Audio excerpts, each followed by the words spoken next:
जय हिंद दोस्तों। हम लोग एक जो सबसे इम्पॉर्टेंट क्वेश्चन है, आपका लॉन्ग क्वेश्चन आ सकता है और वो है कैरेक्टरिस्टिक्स ऑफ इंडियन कॉन्स्टिट्यूशन, यानी कि भारतीय संविधान की विशेषताएं क्या क्या हैं। तो ये सारी विशेषताएं हमने लिख ली हैं और इसको एक एक करके हम लोग डिस्कस कर लेते हैं। और ये पॉइंट अगर आपको समझ आएंगे तो आपको कॉन्स्टिट्यूशन के बाकी क्वेश्चन भी समझने में बहुत मदद मिलेगी। तो सबसे पहले हमारे कॉन्स्टिट्यूशन की क्या विशेषता है कि सुप्रीमेसी ऑफ कॉन्स्टिट्यूशन है। आप इसको चाहे तो नंबर 1 भी लिख सकते हैं। और सुप्रीमेसी ऑफ कॉन्स्टिट्यूशन का मतलब ये होता है कि जितनी भी संस्थाएं हैं, जो भी सरकारें हैं, वो सारी सारी संविधान के अधीन हैं, संविधान से ही उनको पावर मिलती है। यानी कि संविधान के बियॉन्ड जाकर कोई काम नहीं किया जा सकता और इसलिए हमारे यहाँ कॉन्स्टिट्यूशन को सुप्रीम रखा गया है, संविधान को सर्वोच्च रखा गया है। तो अब एक सवाल ये भी हो सकता है कि क्या कोई ऐसा भी देश हो सकता है जहाँ पे संविधान सर्वोच्च ना हो। तो बेसिकली इससे कंपेयर करते हैं हम लोग, जब ब्रिटेन से बात करते हैं तो वहाँ पे कहा जाता है कि पार्लियामेंट सुप्रीम है, यानी कि पार्लियामेंट को सारी पावर है।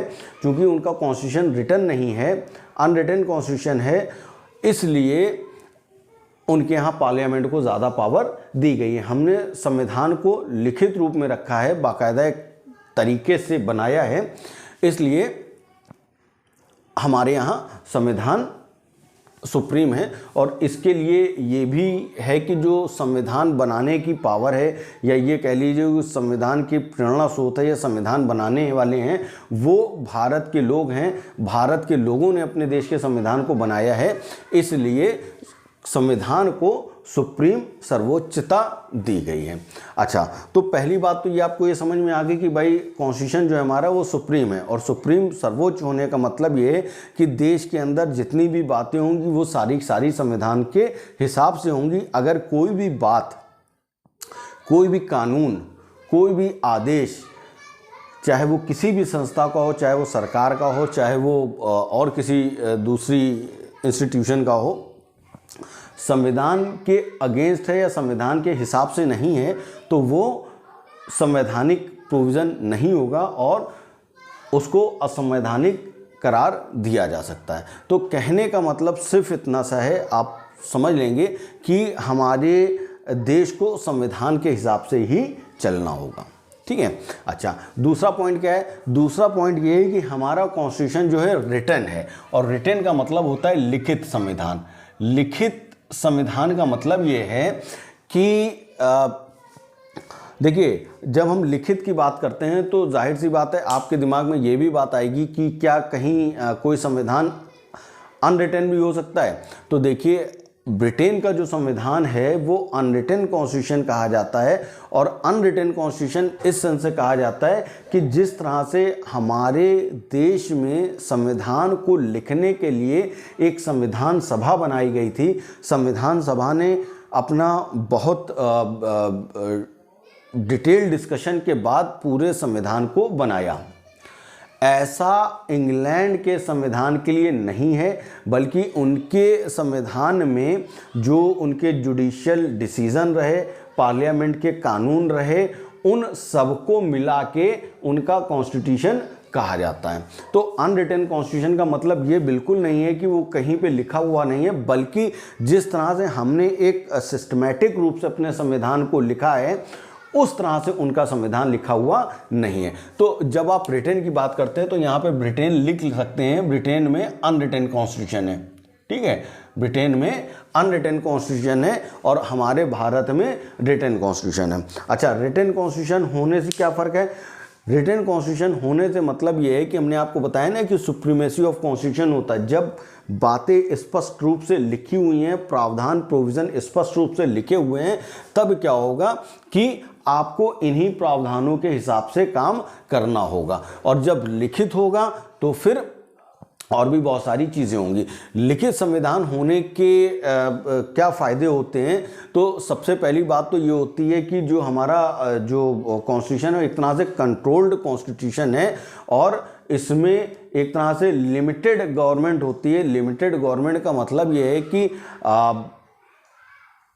गवर्नमेंट को जो भी काम करने हैं वो संविधान के हिसाब से ही करने हैं। संविधान में जो भी लिख दिया गया है सरकारों को इसी हिसाब से काम करने हैं। उनके पास एक तरह से जिसको कहें कि पार्लियामेंट या एग्जीक्यूटिव के सुप्रीम होने की स्थिति नहीं आनी चाहिए। ठीक है। और फिर जब कॉन्स्टिट्यूशन रिटन है तो आप एक चीज़ समझिएगा, यहाँ पे एक टर्म हमने यूज़ किया है सॉवरेन। सॉवरेन का मतलब होता है संप्रभु, और संप्रभु का मतलब ये होता है कि जो जिसके ऊपर किसी बाहरी शक्ति का कंट्रोल ना हो। अब एक बात समझने की कोशिश करिए, जब हम लोग आज़ाद नहीं हुए थे, हम लोग आज़ादी नहीं मिली थी और ब्रिटिश गवर्नमेंट के ब्रिटिशर्स के गुलाम थे, तो क्या स्थिति थी? हम उस वक्त सॉवरेन नहीं थे, क्योंकि कहीं ना कहीं हमारा जो फाइनल डिसीज़न होता तो कहीं ना कहीं ब्रिटेन से बैठ के वहाँ की महारानी या महाराजा करते थे। अब क्या है कि ये जो सॉवरेन पावर होती है, इसका मतलब ये होता है देश अपने आप में आंतरिक और बाह्य निर्णय लेने में, इंटरनल और एक्सटर्नल डिसीजन लेने में पूरी तरह से सक्षम होता है, उस पर किसी का कंट्रोल नहीं होता। तो ये जो सॉवरेन पावर होती है बेसिकली ये सरकार के 3 ऑर्गन में डिवाइडेड होती है। कौन कौन से? ये हो गया पार्लियामेंट, एग्जीक्यूटिव और जुडिशरी। तो अब आपने देखा कि जब हम कह रहे हैं कि लिमिटेड गवर्नमेंट होती है, तो ये गवर्नमेंट की जो सॉवरेन गवर्नमेंट का जो कॉन्सेप्ट होता है, तो उसमें क्या है कि ये पावर 3 जगह पे डिवाइड कर रखी गई है। किसी एक के पास जो है एब्सोल्यूट पावर नहीं रखी गई है। ठीक है। और दूसरी बात ये क्या है कि ये जब रिटन कॉन्स्टिट्यूशन होता है तो इसका एक अगला फ़ायदा ये भी होता है कि चूँकि कॉन्स्टिट्यूशन फंडामेंटल राइट होता है, सरकार के या एग्जीक्यूटिव के या पार्लियामेंट के जो भी कृत्य होते हैं, उनके जो भी एक्ट होते हैं, वो संविधान में ही बताए जाते हैं कि भाई आपको ये काम करने होंगे या ये आपकी जिम्मेदारियां होंगी। और दूसरी बात ये होती है कि अगर सरकार या पार्लियामेंट कोई ऐसा कानून बनाती है या कोई ऐसा आदेश देती है जो संविधान के हिसाब से नहीं होता, तो सुप्रीम कोर्ट की जिम्मेदारी है कि वो उसको अनकॉन्स्टिट्यूशनल डिक्लेयर करेगी। तो कहने का मतलब ये है कि जो कॉन्स्टिट्यूशन होता है वो फंडामेंटल लॉ होता है, और फंडामेंटल राइट का मतलब, फंडामेंटल लॉ का मतलब ये होता है कि ये सबसे बेसिक लॉ है। आपको पार्लियामेंट को कानून बनाने की पावर है, लेकिन जो कानून बनेंगे वो संविधान के हिसाब से बनेंगे। संविधान को किनारे करते हुए कोई कानून नहीं बनेगा। और जो टच स्टोन कहते हैं, टच स्टोन हमारा कॉन्स्टिट्यूशन है पार्लियामेंट के लिए, कि पार्लियामेंट जो भी कानून बनाएगी वो इस संविधान के हिसाब से, कॉन्स्टिट्यूशन के हिसाब से बनाएगी। ठीक है। अच्छा, फिर इसके बाद में पहला पॉइंट आपको समझ में आ गया कि रिटन कॉन्स्टिट्यूशन है। तो हमने रिटन कॉन्स्टिट्यूशन बता दिया कि भाई रिटन कॉन्स्टिट्यूशन है। रिटन कॉन्स्टिट्यूशन होने के नाते इसमें एक तो लिमिटेड गवर्नमेंट का कॉन्सेप्ट होता है। लिमिटेड गवर्नमेंट के कॉन्सेप्ट का मतलब ये होता है कि जो पावर होती है वो अलग अलग डिवाइड होती है, किसी एक के पास एब्सोल्यूट पावर नहीं होती। और सरकारों या जो भी ऑर्गन है, एग्जीक्यूटिव, जुडिशरी, लेजिस्लेचर, इनको क्या करना है, ये संविधान के तहत इनको शक्ति दी जाती है, और ये अपनी शक्ति का, अपनी पावर का प्रयोग भी संविधान के हिसाब से ही करते हैं। तो रिटन कॉन्स्टिट्यूशन का सबसे बड़ा फायदा ये होता है। दूसरी बात ये है कि हमारा जो संविधान है वो कहा जाता है कि लॉन्गेस्ट कॉन्स्टिट्यूशन है। लॉन्गेस्ट और बल्किएस्ट। लॉन्गेस्ट का मतलब हो गया सबसे लंबा संविधान। सबसे लंबा संविधान का मतलब ये है कि देखिए, जब संविधान बना था उस वक्त हमारे कॉन्स्टिट्यूशन में 395 आर्टिकल थे। 395 आर्टिकल थे और 8 शेड्यूल थे, अनुसूचियां जिसको कहते हैं, और 22 पार्ट थे। ठीक है। 95 आर्टिकल, 8 शेड्यूल और 22 पार्ट। आज संविधान में संशोधन होते हुए इनकी गिनती बहुत बढ़ गई है। कैसे बढ़ गई है? नंबरिंग में तो 395 ही हैं, लेकिन संशोधन करते करते ही कहा जाता है कि 444, 448 जो भी है, लेकिन वो दूसरी डिबेट का विषय है, हम उस पर नहीं जा रहे हैं। लॉन्गेस्ट कॉन्स्टिट्यूशन इसलिए भी है क्योंकि हम कंपेयर जब करें, हम या तो ब्रिटेन से जनरली कंपेयर करते हैं या इंग्लैंड से कंपेयर करते हैं। ब्रिटेन और इंग्लैंड ब्रिटेन से कंपेयर करते हैं या इंग्लैंड से कंपेयर करते हैं, तो इसका मतलब ये होता है, दरवाज़ा बंद कर लेते हैं, इसका मतलब ये होता है कि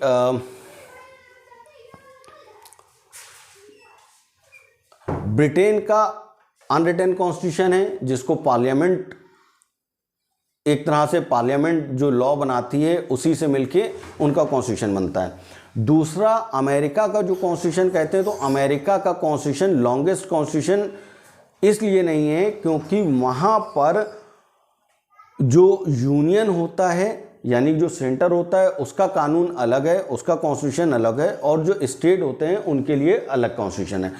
इसको इस बात से समझ सकते हैं कि एक सेंट्रल का कानून बनाया गया, एक यूनियन का कानून बनाया गया, कॉन्स्टिट्यूशन बनाया गया, और उसमें बहुत थोड़े से प्रोविज़न रखे गए, और कहीं ना कहीं स्टेट्स को भी लिबर्टी दे दी गई कि वो अपने लिए अपना कॉन्स्टिट्यूशन बना सकते हैं। तो हमारे यहाँ क्या है, हमारे यहाँ सिर्फ एक कॉन्स्टिट्यूशन है, और इसी में स्टेट के बारे में भी प्रोविज़न है और सेंटर के बारे में भी प्रोविज़न है। सेंटर और स्टेट का मतलब कि जो आपका चाहे वो जुडिशरी हो, सुप्रीम कोर्ट के बारे में भी इसी कॉन्स्टिट्यूशन में प्रोविज़न है, और हाई कोर्ट के बारे में भी इसी कॉन्स्टिट्यूशन में प्रोविज़न है, केंद्र सरकार के बारे में भी इसी कॉन्स्टिट्यूशन में प्रोविज़न है, स्टेट सरकार जो होती है उसके बारे में भी इसी में प्रोविज़न है। ठीक है, तो इस तरह से ये लॉन्गेस्ट कॉन्स्टिट्यूशन हो गया। अच्छा, फिर इसके बाद में क्या है कि यहाँ पे देखिए और क्या विशेषता है हमारे संविधान की, सॉवरेन। सॉवरेन का मतलब अपने आपको बताया संप्रभु होता है, और संप्रभु का मतलब ये होता है कि हमारी जो देश है वो अपने आप में सॉवरेन है, जिसका मतलब ये है कि हमारे ऊपर अब किसी का कंट्रोल नहीं है, और कंट्रोल न होने का मतलब ये है कि हम अपने आंतरिक और बाहरी मामलों को खुद ही तय करते हैं। अब हमको दिशा निर्देश, गाइडेंस देने के लिए किसी और की ज़रूरत नहीं है। फिर एक टर्म होता है सोशलिस्ट, जिसको कहते हैं समाजवाद। बेसिकली समाजवाद के लिबरल और टेक्निकल कई मतलब हैं, और या ये कह लीजिए जैसा समाजवाद का जो जनरल डिफिनेशन है उस तरह की हमने नहीं डिफिनेशन ली, लेकिन हमने सिर्फ इतना रखने की कोशिश की है कि जो फिज़िकल रिसोर्सेज होते हैं, जो कम्युनिटी के रिसोर्सेज हैं, जो देश के रिसोर्सेज हैं, उन पर कहीं ना कहीं कंट्रोल जो है सरकार का होना चाहिए, प्राइवेट एंटाइटी का उस पर कंट्रोल नहीं होना चाहिए। वैसे तो बहुत सारे मतलब हैं, और इसका लिबरल मतलब भी है, और एक मतलब ये भी है कि सबके पास अपॉर्चुनिटी होनी चाहिए, इक्वलिटी होनी चाहिए, या जो आर्थिक रूप से सबको अवसर होने चाहिए, ये एक मतलब है। ठीक है, रिपब्लिक का क्या मतलब है? रिपब्लिक का मतलब गणराज्य होता है, और इसका मतलब ये भी है कि जो हमारा हेड होगा वो कोई राजा वाजा नहीं होगा, बल्कि हमारा जो देश का हेड होगा, कॉन्स्टिट्यूशनल हेड होगा, वो एक तरह से चुना हुआ व्यक्ति होगा। और फिर हम लोगों ने डेमोक्रेटिक टर्म यूज़ किया है, जिसका मतलब होता है लोकतंत्र। लोकतंत्र का मतलब होता है कि जनता का शासन, या जनता का शासन, जनता के लिए शासन, जनता द्वारा, by the people, for the people, और टू द पीपल। ठीक है, तो इसका मतलब ये हो जनता द्वारा, जनता के लिए, जनता का शासन। और इसमें होता ये, इसका ये एक तो मतलब आपने समझ लिया, एक लोकतंत्र का मतलब, या डेमोक्रेसी का मतलब ये हो गया। लेकिन इसका एक दूसरा मतलब ये होता है कि जो देश की शासन व्यवस्था है उसमें प्रत्येक व्यक्ति को भाग लेने की जिम्मेदारी है, या भाग लेने का अधिकार है। तो कोई भी व्यक्ति, हर एक व्यक्ति वोट देने के लिए अधिकृत है, अथराइज है। हर एक व्यक्ति जो है अपना इलेक्शन लड़ने के लिए अथराइज है, और कोई भी व्यक्ति आपका प्रतिनिधि बन सकता है, एमपी एमएलए बन सकता है, सरकार का हिस्सा बन सकता है। और जो वैसे कंट्री होती हैं जहाँ पे राजशाही वाला कॉन्सेप्ट होता है, तो वहाँ पे केवल एक लिमिटेड लोग जो उस परिवार से जुड़े होते हैं उन्हीं के पास ही मौके होते हैं, बाकी किसी के पास नहीं होते।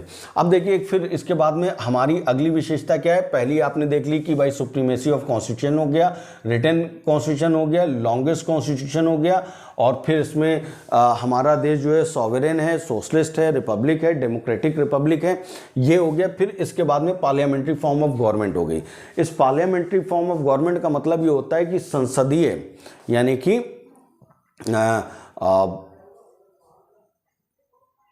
एक होता है प्रेसिडेंशियल फॉर्म ऑफ गवर्नमेंट, दूसरा होता है पार्लियामेंट्री फॉर्म ऑफ गवर्नमेंट। और इस पार्लियामेंट्री फॉर्म ऑफ गवर्नमेंट का मतलब ये होता है कि एक मतलब तो इसका ये भी होता है कि जो आपका कॉन्स्टिट्यूशनल हेड है, जो आपका हेड है, वो एक तरह से उसके पास रियल पावर नहीं होती, बल्कि जो प्राइम मिनिस्टर और उनकी कैबिनेट होती है उसके पास रियल पावर होती है। दूसरा मतलब एक ये भी हो सकता है कि पार्लियामेंट्री फॉर्म ऑफ गवर्नमेंट में जो ये मंत्री और प्राइम मिनिस्टर और कैबिनेट होती है लोकसभा के प्रति लायबल होती है, तो आपको लोकसभा के प्रति इस सरकार को लायबल होना पड़ता है। तीसरा मतलब एक ये भी है कि जो भी इस सरकार को चलाने वाले लोग होते हैं ये इसी पार्लियामेंट से ही निकले हुए लोग होते हैं। ठीक है, पार्लियामेंट अभी हम आपको बताएंगे, तो उसमें आप ये समझिए 79 में बताया कि पार्लियामेंट में क्या क्या होता है। तो राज्यसभा हो गया, लोकसभा हो गया और प्रेसिडेंट हो गया। ठीक है, तो ये पार्लियामेंट का मतलब हो गया। तो पार्लियामेंट्री फॉर्म ऑफ गवर्नमेंट में क्या होता है कि प्राइम मिनिस्टर और उनकी कैबिनेट जो होती है वो रियल पावर रखते हैं और उनकी जवाबदेही लोकसभा के प्रति होती है। और लोकसभा पार्लियामेंट का वो हाउस होता है जहां पर जनता अपने रिप्रेजेंटेटिव को, प्रतिनिधियों को चुनकर भेजती है। ठीक है, अब फिर एक टर्म देखिए, अगली हमारी विशेषता क्या है कि हमने फेडरेशन टर्म यूज किया है। फेडरेशन का मतलब संघ, और संघ का मतलब ये होता है कि आप जो हैं देश में दो तरह की बेसिकली सरकारें हैं। इसको एक ऐसे समझ लीजिए कि आप देखते हैं कि स्टेट है और एक यूनियन है। एक जो होता है केंद्र सरकार जिसको कहते हैं, और दूसरा राज्य सरकार कहते हैं। तो क्यों है ये, क्यों है इसका ऐसे समझ लीजिए कि भाई अलग अलग राज्य थे और सबने मिलके एक भारत को बनाया, और इसलिए क्योंकि एक भारत मिला और उसको छोटे छोटे हिस्सों में कर लिया गया, और यहाँ की जो स्थानीय समस्याएं थी उनके लिए इस राज्य सरकार को अधिकृत कर दिया गया, और पूरे देश से संबंधित जो समस्याएं थी उनके लिए केंद्र को अधिकृत कर दिया गया। और इस तरह से एक हम इसके लिए फेडरेशन के लिए अलग से एक बनाएंगे, तो उस पर पूरी चीज़ डिटेल में आएगी। अभी हम इतने ही समझ लेते हैं, ये बात आपको समझ में आ रही है। तो अब क्या है, federation with strong centralisation tendencies. तो फेडरेशन में आपने देख लिया कि भाई एक केंद्र है और दूसरा ये राज्यों की अपनी सरकारें हैं, और होता यह है कि ये जो क्षेत्र, जो फील्ड इन राज्यों को दी जाती है, ये इसके तहत इनके अपने सब्जेक्ट मैटर में आने वाले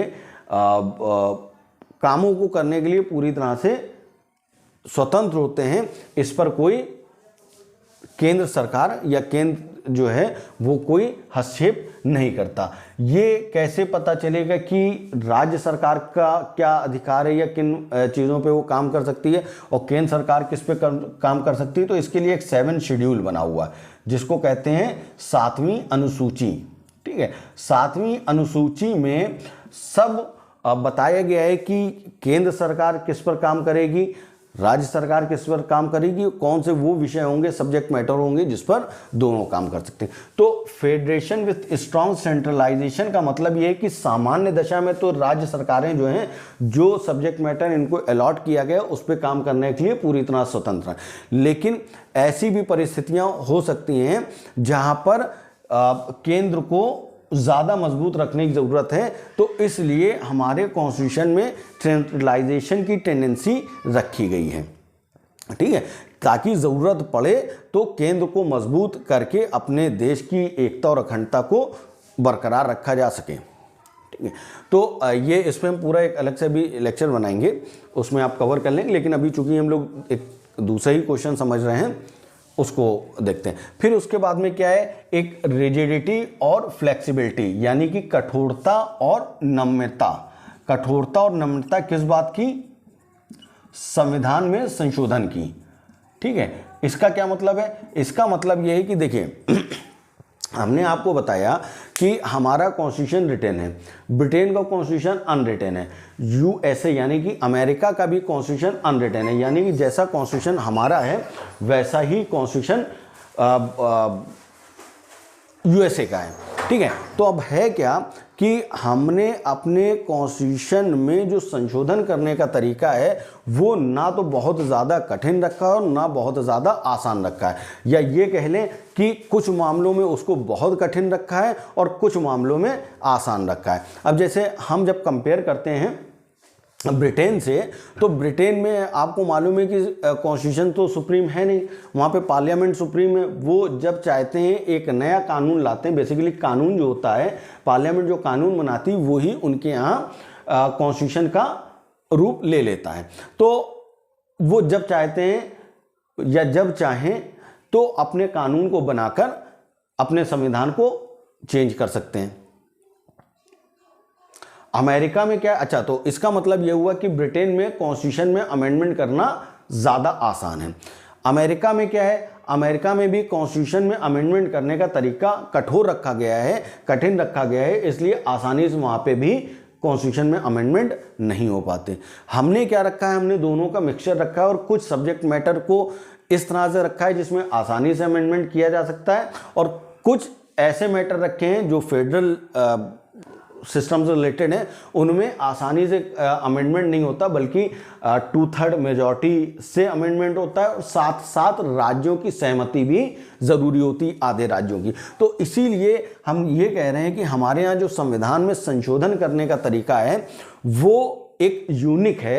यूनिक इसलिए कि उसमें कठोरता भी है और नम्रता भी है, या ये कह लें कि ना तो बहुत ज़्यादा आसानी से अमेंडमेंट किया जा सकता है और ना अमेंडमेंट करने के लिए इतना कठिन प्रोसेस है कि उसको कभी किए ही ना जा सके। अच्छा, एक चीज़ यहाँ पे फिर से समझ लेते हैं कि ये संविधान में संशोधन की ज़रूरत क्यों है।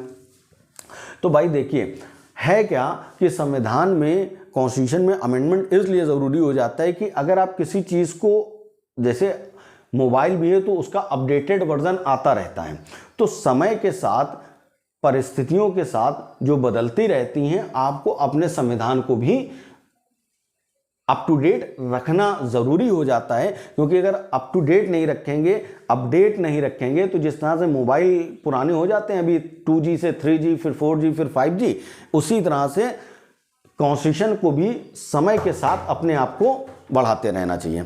ठीक है, अच्छा, फिर इसके बाद में क्या है